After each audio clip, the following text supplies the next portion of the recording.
আজকে আপনারা যারা আয়নাঘরের ছবি দেখে ইমোশনালি পোস্ট দিচ্ছেন, আপনাদের চোখে মূলত ধুলো দেওয়া হচ্ছে।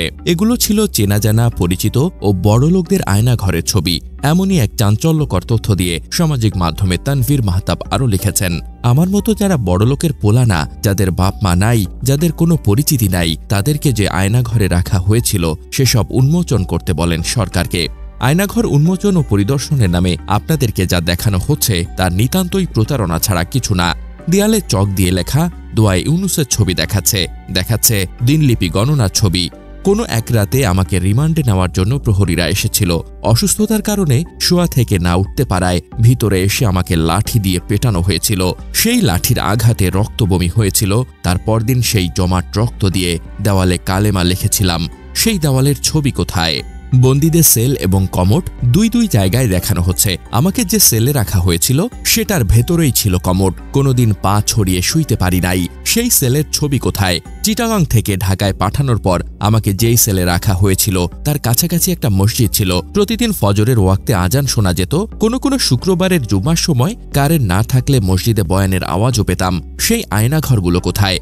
আয়নাঘরে অতিবাহিত দিনগুলোতে আমার ও আমার পরিবারের যে ক্ষতি হয়েছে সেগুলোর কোনো ক্ষতিপূরণ দিতে পারবেন না আপনারা। চাইও না সে ক্ষতিপূরণ, শুধু আমার প্রশ্নগুলোর জবাব দেন।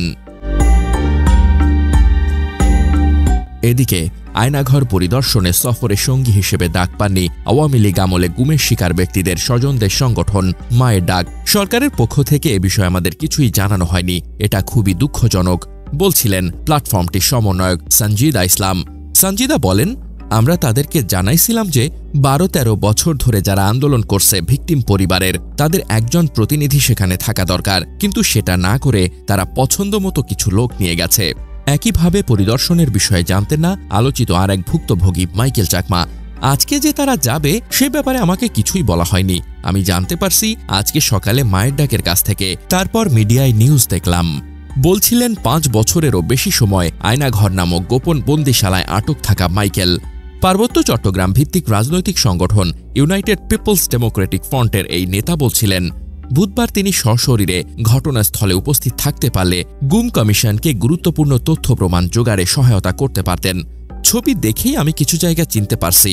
আমাকে যদি বলতো আমি দেখিয়ে দিতে পারতাম কোন জায়গায় কি ছিল, কি ঘটেছিল, কিন্তু আমার সঙ্গে তো কেউ যোগাযোগ করে না বলছিলেন তিনি। ইউপিডিএফের এই নেতাকে 2019 সালের 9 এপ্রিল ঢাকার শ্যামলী এলাকা থেকে সাদা পোশাকে তুলে নেওয়া হয়েছিল। শেখ হাসিনার পতনের পরদিন অর্থাৎ 6 আগস্ট চট্টগ্রামের একটি রাস্তার পাশে তাকে চোখ বেঁধে ছেড়ে দেওয়া হয়।